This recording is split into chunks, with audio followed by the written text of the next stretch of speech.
سورہ بقرہ کے 11 رکوع کی تفسیر الحمدللہ مکمل ہو گئی تھی۔ 12ویں رکوع کا ہم آغاز کر رہے ہیں اور 5 سے 15 تک کے رکوع میں اللہ پاک نے اہل یہود، ان کے عقائد، ان کے نظریات، ان کی سوچ، ان کی فکر، ان کی ذہنیت، ان کے کرتوت، ان کے ہیلے، ان کے بہانے، ان کا مکر، ان کا فریب، سب اللہ پاک نے کھول کھول کے بیان فرمایا۔ پچھلے رکوع میں جو ان کی دنیا سے محبت اور دنیا کی لالچ اور دنیا کی زندگی کی لالچ اور دنیا کی زندگی کو، تعیشات کو جو انہوں نے خدا بنا لی، اس کا ذکر کیا گیا تھا۔ یہاں اس رکوع میں بھی اللہ پاک نے ان کی 2 گمراہیوں کو بیان فرمایا ہے، اور یہ پورا رکوع جو ہے وہ اسی حوالے سے نازل کیا گیا ہے اور اتارا گیا ہے۔ ان کی جو پہلی فکری گمراہی ہے وہ یہ ہے کہ اللہ پاک نے ارشاد فرمایا، قُلْ مَنْ كَانَ عَدُوًّا لِجِبْرِيلَ، اے حبیب فرما دیجئے کہ جو بھی جبریل کا دشمن ہے، فَإِنَّهُ نَزَّلَهُ عَلَىٰ قَلْبِكَ، اس نے تو اس قرآن کو نازل کیا ہے آپ کے دل پر، بِإِذْنِ اللَّهِ، اللہ کے حکم سے، مُصَدِّقًا لِمَا بَيْنَ يَدَيْهِ، جو ان کے پاس ہے یعنی تورات، اس کی تصدیق کرنے والا ہے جو جبریل لے کر آئے یعنی قرآن پاک، وَهُدًى، اور تصدیق کرنے کے ساتھ ساتھ ہدایت بن کے نازل ہوا ہے، وَبُشْرَى لِلْمُؤْمِنِينَ، اور ایمان لانے والوں کے لیے خوشخبری بن کے نازل ہوا ہے۔ ان کی فکری گمراہی یہ تھی، اور انسان جب بے وقوفی کے سمندر میں اترتا ہے یا کہہ لیں کہ گمراہی کے سمندر میں اترتا ہے، تو پھر وہ اس طرح کی جو بے وقوفیاں ہیں وہ کرتا چلا جاتا ہے۔ یہاں یوں بیٹھ کے دیکھنا سننا عجیب سا لگتا ہے کہ یار یہ بات بھی کی ہوگی، تو انہوں نے یہ بات بھی کی۔ وہ کیا بات تھی؟ وہ کہتے تھے کہ اصل میں ہمارا جو دشمن ہے نا وہ جبریل ہے، تو جبریل پہلے بھی ہم پہ بڑے عذاب لے کے اترا، یہ ہم سے ویسے ہی خار کھاتا ہے، یہ ویسے ہی ہمارا دشمن ہے، تو ہم دیکھو بڑی قوم والے ہیں، جو بنو اسحاق ہیں، ہمارا نسب اعلیٰ ہے، ہم پڑھے لکھے ہیں، اعلیٰ لوگ ہیں، اور رہے بنو اسماعیل جس سے حضور آئے، تو یہ تو ان پڑھ لوگ ہیں، جاہل لوگ ہیں اور کمتر لوگ ہیں ہم سے، تو ان کے اوپر ان کو کیسے نبی بنایا گیا؟ کہا اصل میں مسئلہ یہ ہے کہ جبریل کو جو اللہ نے وحی دی تھی، تو وہی تو کسی بنو اسحاق کے بندے کے لیے دی ہوگی، انہوں نے لا کے محمد صلی اللہ علیہ وسلم پہ نازل کر دی۔ تو یہ دشمنی اور سازش قرآن حضور پہ لا کے بنو اسماعیل کے بندے پہ اتارنا، یہ کس کی سازش ہوئی؟ جبریل کی سازش ہوئی۔ تو جبریل ہمارا بڑا دشمن ہے، اور وہ ان کی دشمنی کو پیٹا کرتے تھے، اور صرف مقصود جو ہوتا تھا وہ اپنی قوم کو جواب دینا، ہیلے تراشنا اور بہانے بنانا۔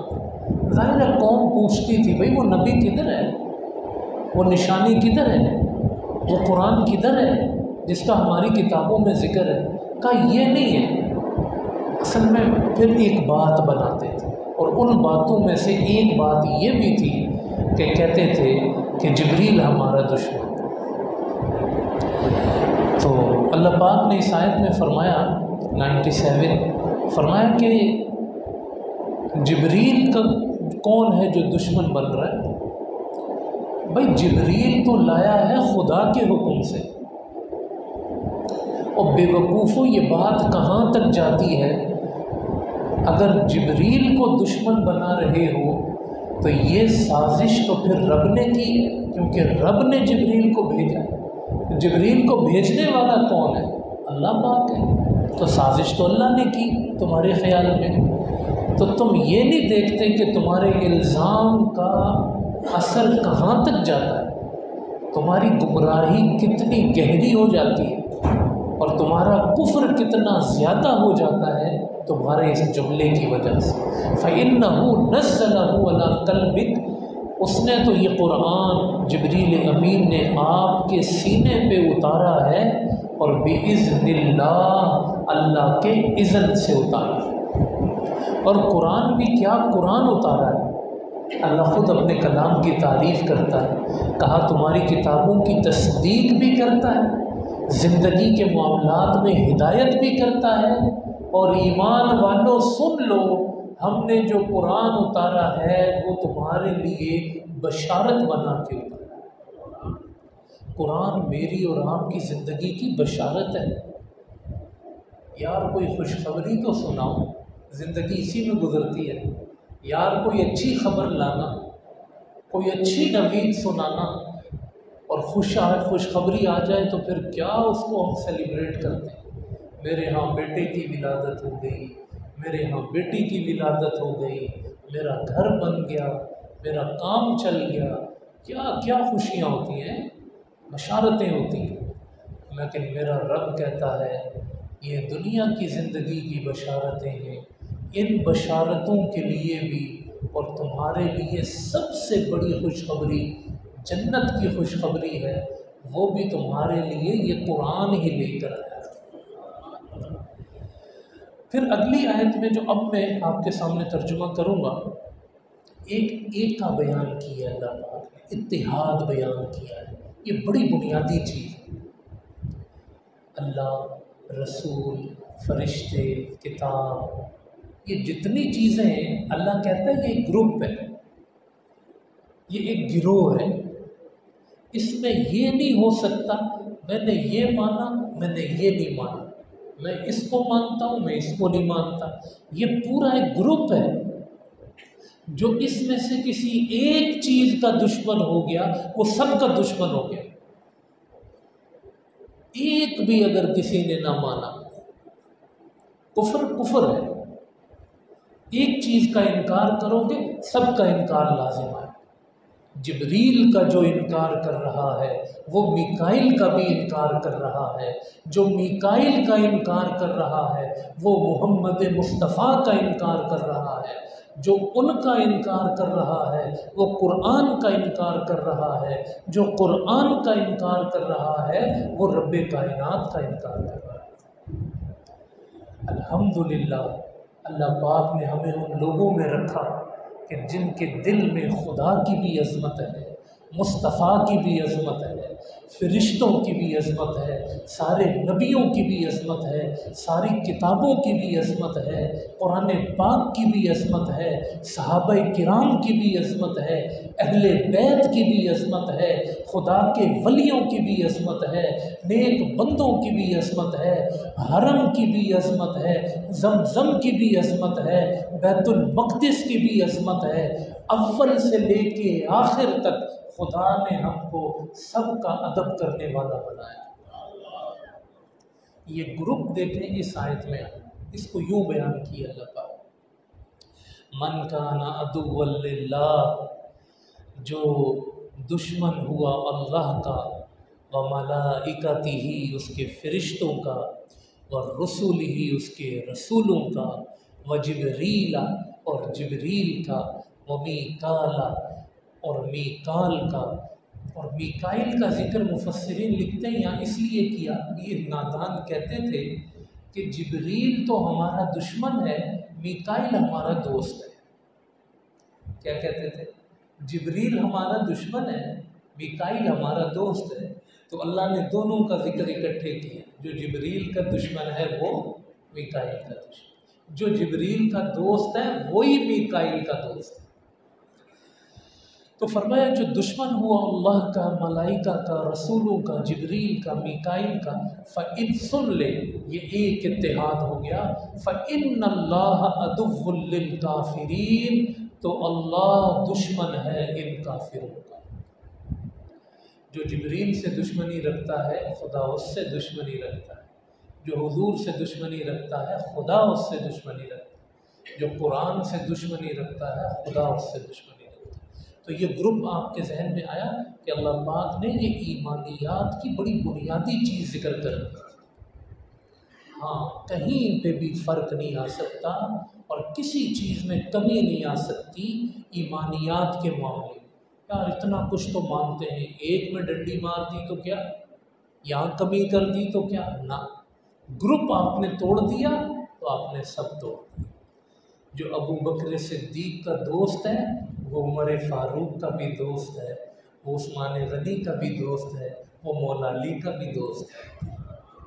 ہاں، اور جو مولا علی کا دوست ہے وہی ابو بکر صدیق کا دوست ہے۔ یہ گروپ ٹوٹ نہیں سکتا۔ اب میں نے یہ ماننا ہے اور یہ نہیں ماننا، یہ اچھا ہے اور یہ برا ہے، یہ تمہیں اختیار کس نے دیا ہے گروپ توڑنے کا؟ جب میرے مصطفیٰ حوض کوثر پہ کھڑے ہوں گے تو اس کے چاروں کونوں پہ چاروں خلفاء کھڑے ہوں گے، اور علماء نے لکھا ہے کہ جو مولا علی کا دشمن ہوگا ابو بکر اس کو جام پیش نہیں کریں گے، اور جو ابو بکر کا دشمن ہوگا مولا علی اس کو جام پیش نہیں کریں گے۔ فَإِنَّ اللَّهَ عَدُوٌّ لِّلْكَافِرِينَ، اللہ سب کا پھر دشمن ہے ان کا، جس نے کسی ایک کی بھی دشمنی کو اپنے دل میں جمایا۔ الحمدللہ، ہم اللہ کا شکر ادا کرتے ہیں۔ پھر فرمایا اگلی آیت میں وَلَقَدْ أَنزَلْنَا إِلَيْكَ آيَاتٍ بَيِّنَاتٍ، ہم نے آپ کی طرف بڑی واضح نشانیاں نازل فرمائی ہیں۔ وَمَا يَكْفُرُ بِهَا إِلَّا الْفَاسِقُونَ، ان نشانیوں کا انکار تو فاسق ہی کر سکتے ہیں۔ اے حبیب کتنی نشانیاں آپ کو دی، آپ کو تو ہم نے چلتا پھرتا نشانی بنا دی، آپ پہ قرآن کا اترنا نشانی ہے، آپ کی ساری زندگی نشانی ہے، آپ کا سچا ہونا نشانی ہے، آپ کا چاند دو ٹکڑے کرنا نشانی ہے، آپ کا سورج پھیرنا نشانی ہے، آپ کی اتنی نشانیاں ہیں، اتنی نشانیاں ہیں، ان کا انکار کرے گا تو صرف فاسق ہی کرے گا۔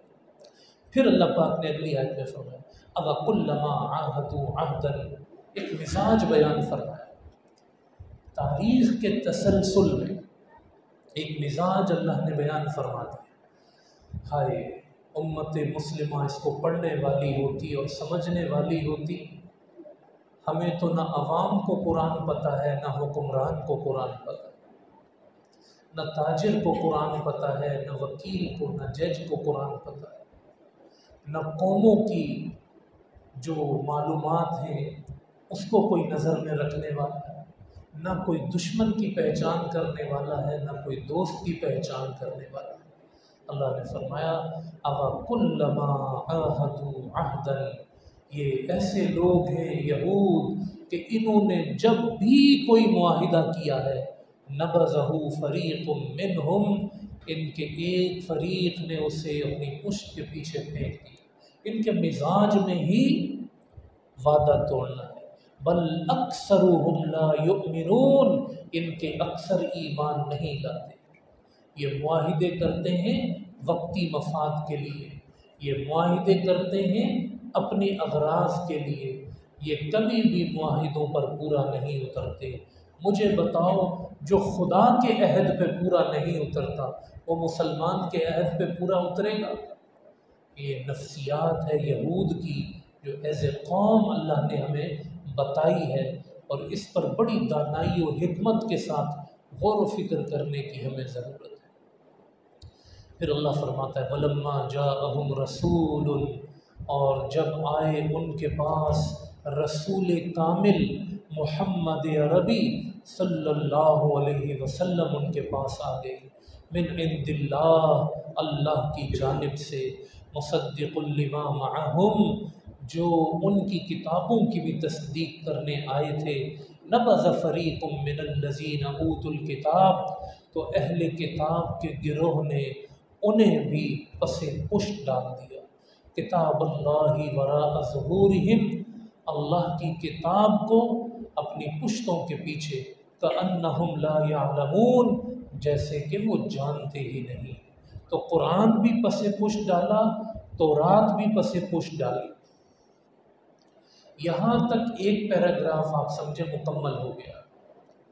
اس پیراگراف میں جبریل امین کی دشمنی، حضرت میکائیل کی دشمنی، قرآن کی دشمنی، حضور کی دشمنی، یہ سب اللہ پاک نے بیان فرمائی، اور پھر اس خلاصے کو دہرا دیا کہ یہ نہ اپنی کتاب والے ہیں نہ قرآن والے، وہ بھی ایک گروپ ہے۔ قرآن، تورات، زبور، انجیل، یہ گروپ ہے۔ جو قرآن کو نہیں مانے گا وہ تورات کا ماننے والا ہے۔ تو یہ ساری حقیقت ان کی اللہ پاک نے بیان فرما دی کہ نہ یہ خدا والے ہیں، نہ یہ فرشتوں والے ہیں، نہ یہ نبیوں والے ہیں، نہ یہ کتابوں والے ہیں، اور نہ ہی یہ کوئی اچھے انسان ہیں جو وعدے پورے نہیں کرتے اور کبھی بھی نہیں کرتے۔ یہ ان کا مزاج۔ تو یہ اس پیراگراف کا خلاصہ ہے۔ اب بڑی اہم بات دوسرے پیراگراف میں وہ یہ کہ دیکھیں، عقلی طور پہ بھی یہ بات سمجھ میں آتی ہے کہ جب بندہ کسی حقیقت کو چھوڑتا ہے نا، تو اس کو اس کے متبادل کے طور پہ کچھ چاہیے ہوتا ہے۔ آپ اگر سنت کو چھوڑیں گے تو بدعت اس کی جگہ لے لے گی۔ ایک سیدھا سا اصول ہے کہ بھئی قرآن چھوڑ دیا، اپنی کتاب چھوڑ دی، تو یہ پیچھے کس کے لگے پھر؟ انہوں نے رسمیں کیا اپنائی، انہوں نے اس خانے کو پر کیسے کیا، اور اس کی جگہ ان کا مزاج کیا بنا، یہ قرآن نے بیان کیا۔ اللہ، اور جو حدیث میں نے آپ کو سنائی تھی کہ حضور نے فرمایا کہ تم سیم بالکل مشابہ ہو اہل یہود کے، کہ جو انہوں نے کیا وہ میری امت کے لوگ بھی کریں۔ اب آپ ان کا یہ عمل سنیں اور پھر اپنے معاشرے پہ آپ روئیں بیٹھ کے کہ کیا اللہ نے بیان فرمایا۔ تو انہوں نے تورات چھوڑ دی، قرآن چھوڑ دیا، تو یہ کس کے پیچھے پڑے؟ ہمیشہ سے ان کی توجہ کا مرکز کیا تھا، ان کی دلچسپی کے مضامین کیا تھے، اور یہ کن چیزوں کے پیچھے پڑے رہتے تھے؟ تو اللہ نے بیان فرمایا کہ یہ تورات کو چھوڑ کے، قرآن کو چھوڑ کے، یہ علم نجوم اور ساحر اور جادوگری کے علم کے پیچھے پڑے ہوئے تھے۔ تقدیر بدل کے رکھ دیں گے، طوطا فال نکال دے گا، اور مشکلیں آسان کر دیں گے، اور جو ہے محبوب قدموں میں ڈال دیں گے۔ یہ آوازیں آج کی نہیں ہیں، کہ اللہ فرما رہا ہے یہ مزاج ہے، یہودیوں کے کام ہے۔ تو دیکھیں خانہ پوری انہوں نے پھر کچھ نہ کچھ تو بندے کو چاہیے کرنے کے لیے۔ پیر صاحب کیا کرتے ہیں؟ بہت اچھا عمل کرتے ہیں، میرا کاروبار چل رہا ہے، قرآن کی آیت کوئی پڑھنی آتی ہے یا نہیں، یہ کوئی پیرامیٹر نہیں ہے ہمارے معاشرے میں۔ قرآن سے کوئی لگاؤ نہیں پتا، ایسے بھی بہت کامل ہے، بہت کامل ہے۔ وہ مزاج آپ دیکھیں، واتبعوا، انہوں نے پیروی کی ہے جی۔ اب یہاں سے آیت نمبر 102 شروع ہو رہی ہے، 101 تک پچھلا پیراگراف، لا یعلمون تک۔ واتبعوا، اور انہوں نے پیروی کی، ما تتلو الشیاطین، وہ جو تلاوت کیا کرتے تھے یعنی پڑھا کرتے تھے شیاطین، علی ملک سلیمان، سلیمان کے زمانے میں۔ حضرت سلیمان علیہ السلام کے زمانے میں ایسا تھا کہ ان کے جو جنات کے ساتھ تعلق تھا، آپ جانتے ہیں کہ وہ بہت زیادہ تھا، تو جنات بھی ان کے قابو میں دیے گئے تھے، اور جنات بھی ان کے دربار میں آتے رہتے تھے، جاتے رہتے تھے، تو ان کا میل ملاپ انسانوں کی طرح ہو گیا تھا۔ ظاہرہ کسی کو تکلیف تو دے نہیں سکتے، تو آتے تھے تو وہ انسانوں کے اندر گھل مل گئے تھے۔ تو اس وقت ان جنات سے کچھ علوم جو ہیں وہ ان لوگوں نے سیکھنا شروع کیے، جس میں علم نجوم بھی تھا اور جس میں جادو کا علم بھی تھا، اور وہ شیطان جو ہے نا وہ ان کو اس طرف لگا کے رکھتا تھا۔ تو بھئی تورات میں کیا ہے، زبور میں کیا ہے، انجیل میں، یہ ان کا مسئلہ نہیں تھا۔ وہ جادو سیکھ کے یہ کرتب دکھاتے تھے، کہتے تھے یار یہاں آؤ، یہ سیکھو، ان چیزوں کے پیچھے نہ لگو۔ واتبعوا، انہوں نے پیروی کی، جو شیطان جو چیزیں پڑھا کرتے تھے سلیمان کے زمانے میں۔ اچھا، اب یہ تو کرتے تھے، آج بھی آپ سنتے ہوں گے نقش سلیمانی ہے جی، تو یہ بھی یہی کیا کرتے تھے کہ سارا کچھ کرا کے جادو ٹونا ان چیزوں کے پیچھے پڑتے، کہتے تھے یہ حضرت سلیمان کے سینے کے علوم ہیں۔ جادو کو کہتے تھے یہ کس کا علم ہے؟ حضرت سلیمان کا علم ہے۔ اور یہ حضرت سلیمان تو خدا کے نبی تھے، وہ جادو ٹونے سکھائیں گے یا تورات سکھائیں گے؟ سیدھی بات ہے، وہ تو کتاب سکھائیں گے۔ کہتے تھے نہیں، یہ سلیمان نے ہمیں بتایا، انہوں نے سکھایا۔ تو اللہ نے فوراً وضاحت کی، آپ دیکھیں گے، اور انہوں نے پیروی کی جو شیاطین پڑھتے ہیں سلیمان کے زمانے میں۔ وما کفر سلیمان، سلیمان نے کفر نہیں کیا، یہ جادو کے کام سلیمان نے نہیں کیے۔ ولیکن الشیاطین کفروا، لیکن یہ شیطانوں نے، اس دور کے جو شیاطین تھے۔ اچھا دیکھیں، انسانوں میں بھی بعض لوگ شیطان بن جاتے ہیں۔ بعض انسان ان کے کرتوت آپ دیکھیں گے تو کانوں کو ہاتھ لگائیں گے کہ یار یہ تو شیطانی کام ہے، اور آج کے زمانے میں تو ہر چیز آپ کے سامنے آ جاتی ہے۔ تو کچھ انسانوں میں شیطان ہوتے ہیں، کچھ جنوں میں شیطان ہوتے ہیں۔ جنات میں بھی بعض امن پسند مسلم اور بعض شیطان طبیعت کے، یعنی شیطان جن کو انسانوں سے گمراہ کرتے اور جنوں میں جن کو گمراہ کرتے، وہ شیاطین قرآن ان کو کہتا ہے۔ تو یہ شیاطین کا کام تھا، خاص کر جو جنوں میں شیاطین تھے کفر، وہ کفر کیا کرتے تھے، اور وہ کیا کرتے تھے؟ یعلمون الناس السحر، وہ اس زمانے میں لوگوں کو جادو سکھاتے تھے۔ وما انزل علی الملکین ببابل ہاروت و ماروت، اور اللہ پاک فرماتا ہے کہ یہ اس چیز کے پیچھے پڑتے تھے جو نازل کیا گیا دو فرشتوں پر، بابل کے مقام پہ ہاروت اور ماروت۔ ہاروت ماروت دو فرشتے تھے، اور بابل جو ہے یہ عراق کا پرانا نام ہے۔ عراق میں جو بادشاہ ہوتا تھا اس کا لقب ہوتا تھا نمرود، جو بھی بادشاہ بنے گا اس کو نمرود کہتے تھے۔ تو اس بابل یعنی عراق کے مقام پہ رب کائنات فرماتا ہے دو فرشتے آزمائش کے لیے اتارے گئے، اور وہ اب ایک طرف شیاطین جو ہے وہ سکھا رہے جادو ٹونا، تو وہاں اللہ کہتا ہے کہ دو فرشتے نازل کیے گئے، وہ کہتے تھے کہ یہ جادو کا علم ہمارے پاس ہے، یہ کسی کو سیکھنا ہے تو سیکھ لو، لیکن ہم اللہ کی طرف سے یہ بتانے آئے ہیں کہ یہ کفر کا علم ہے، تاکہ ایک مرکز بن جائے اور لوگوں کو سمجھ میں آ جائے کہ یہ کفر کا علم ہے۔ تو وہ کہیں اور جا کر بھی اب جس نے سیکھنا ہے وہ تو سیکھے گا، اور جس نے نہیں سیکھنا جو غافل ہو گیا یہ اس کو متوجہ کر دیں کہ یہ جو علم تم ہم سے لینے آئے ہو یہ کفر کا علم ہے، اور یہ فرشتے انسانی شکل میں اتارے گئے تھے۔ تو اللہ اپنی حجت پوری کرتا ہے لوگوں کے سامنے، چیز کو واضح کرتا ہے۔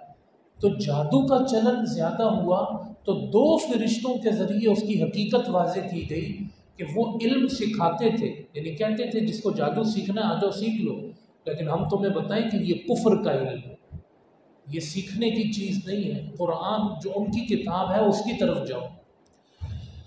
تو وما انزل، اب یہ جو ان میں وہ یہودی تھے جو سرکش تھے، قرآن سے دور ہونے والے، اپنی کتاب سے دور ہونے والے، وہ ان کے پیچھے پڑتے تھے، کہتے تھے کفر ہے تو کیا ہوا، شوبدہ تو ہے نا، کرامت تو اس کو کرامت کہتے تھے، بڑی اچھی چیز ہے، تو سیکھنے آتے تھے۔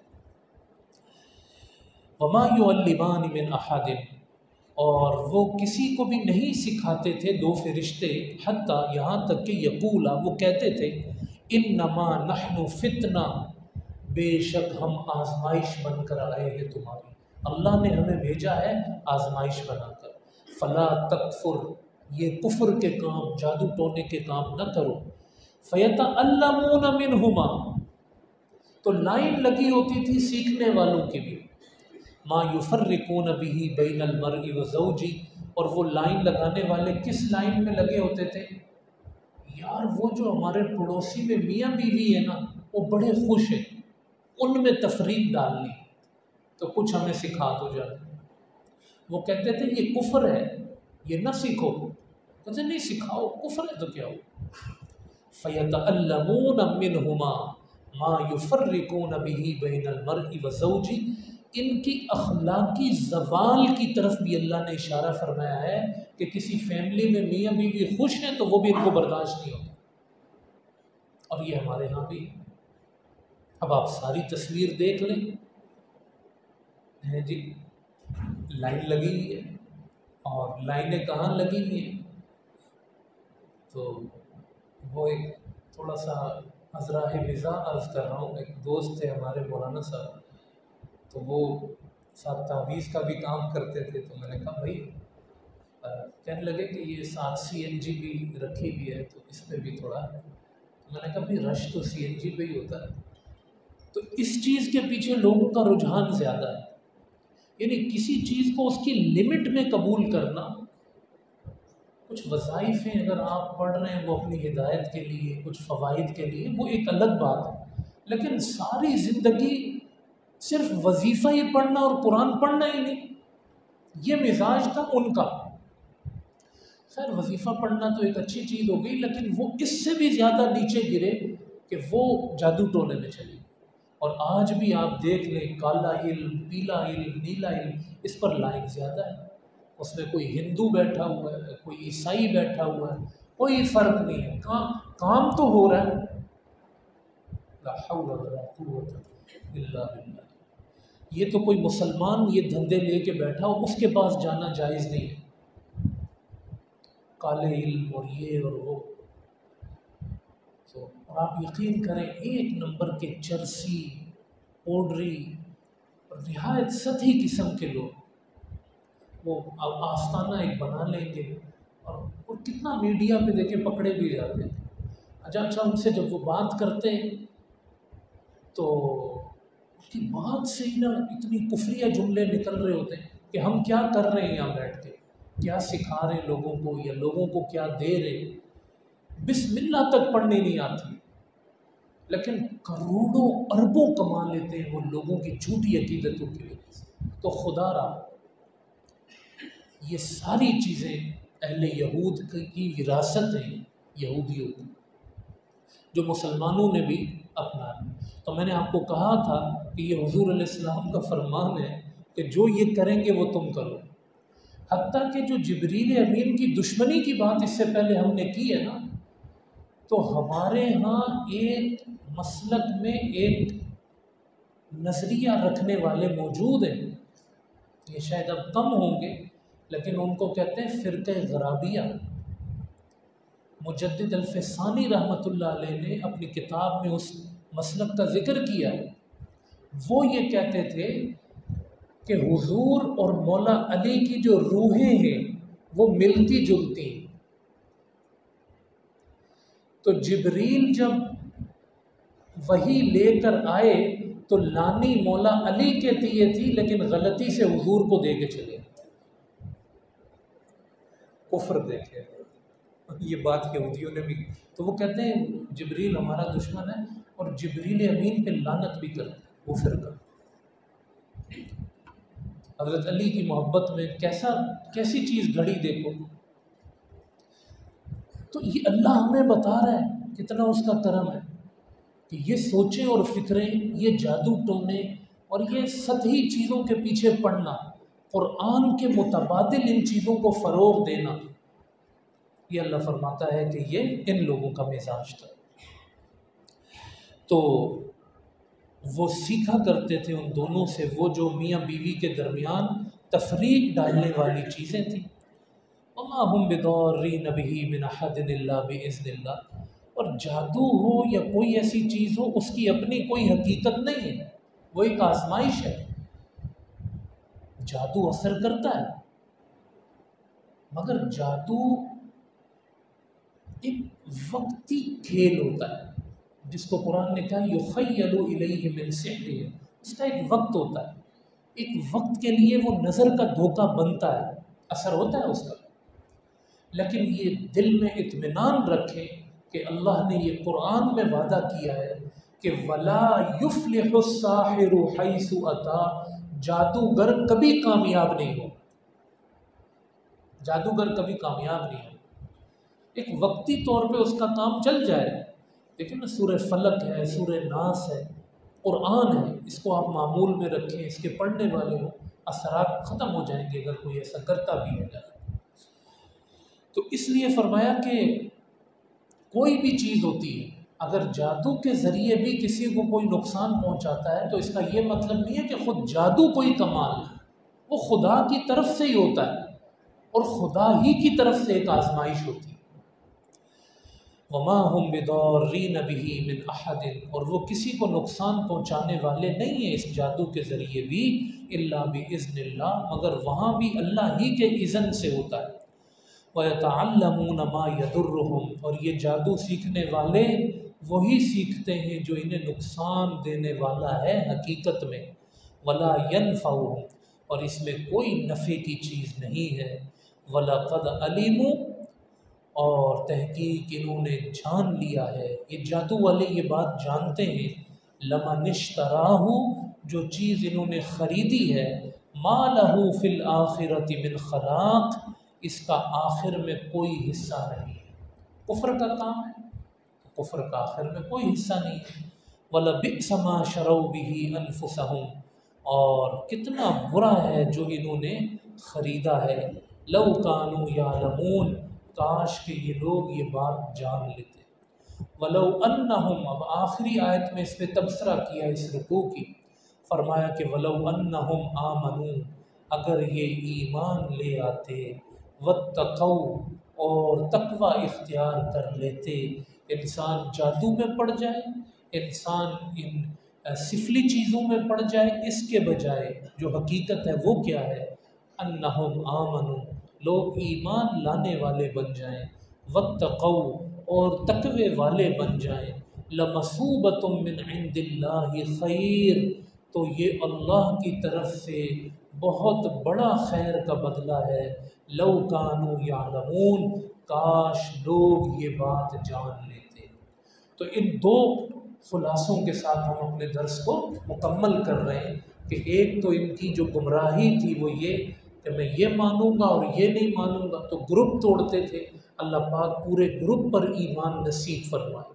اور دوسری چیز یہ جو معاشرتی، اخلاقی اور مذہبی ان کی جو برائی بنی وہ یہ تھی کہ انہوں نے اپنی کتاب کو چھوڑ دیا۔ اس کتاب کو کبھی نہ چھوڑیں، یہ شفا ہے، شفاء لما فی الصدور ہے، یہ ظاہر کو بھی شفا دیتی ہے، باطن کو بھی شفا دیتی ہے۔ صحابہ کرام نے دم بھی کیا اس سے، سورہ فاتحہ پڑھ کے پھونکی تھی، بخاری شریف کی حدیث ہے، تو بندہ فوری ٹھیک ہو گیا تھا۔ حضور علیہ السلام فلق اور ناس پڑھتے تھے تو ہاتھوں پہ اپنے دم کرتے تھے اور پورے جسم پہ پھیرتے تھے۔ تو جب آپ مرض الوصال میں تھے، سیدہ عائشہ کہتی ہیں کہ آج میں نے حضور کی جگہ پڑھی صورتیں، تو ایک یہ تھا کہ میں اپنے ہاتھ پہ پھونکتی اور وہ ہاتھ حضور کے جسم پہ پھیرتی قرآن پڑھ کے، لیکن میں نے کہا میرے ہاتھ کیا ہے، اصل ہاتھ تو محمد مصطفیٰ، تو میں نے حضور کے ہاتھوں پہ سورہ فلق اور ناس پڑھ کے دم کی اور پھر حضور ہی کے ہاتھ ان کے جسم پہ پھیرے۔ یہ ظاہر کی شفا ہے، لیکن قرآن کیا کہتا ہے کہ شفاء لما فی الصدور، یہ سینوں کی شفا ہے۔ اس سے سینوں کی شفا ہم کیوں نہیں لیتے؟ اس سے ہم گناہوں کی شفا کیوں نہیں لیتے؟ اس سے بدعملیوں کی شفا کیوں نہیں لیتے؟ بدعملیاں جتنی کرتے رہو جی میرا پیر مجھے کافی ہے، میرا فلاں مجھے کافی ہے، کاروبار کے لیے میں نے تعویذ لے لی ہے وہ مجھے بہت ہو جائے۔ یہ تقسیم خدا بتانا چاہتا ہے کہ قرآن پر عمل کا جو حقیقی تعلق ہے اس میں فرائض پہ پابندی، نماز کی پابندی، اپنے کردار کی حفاظت، نظروں کی حفاظت، ایک پاکیزہ مومن کا جو تصور قرآن نے دیا تھا اور ایک مومن کے ذریعے جو معاشرے میں فوائد اٹھانے تھے، تم تو اس سے کتنا پیچھے آگے ہو کہ خود ہی تم نے قرآن کو چھوڑ کے اس کا متبادل تلاش کر لی، اس کی جگہ کوئی اور چیز تم نے تلاش کر لی۔ تو آج کا جو یہ درس ہمارا الحمدللہ مکمل ہو گیا ہے، الحمدللہ وما علینا۔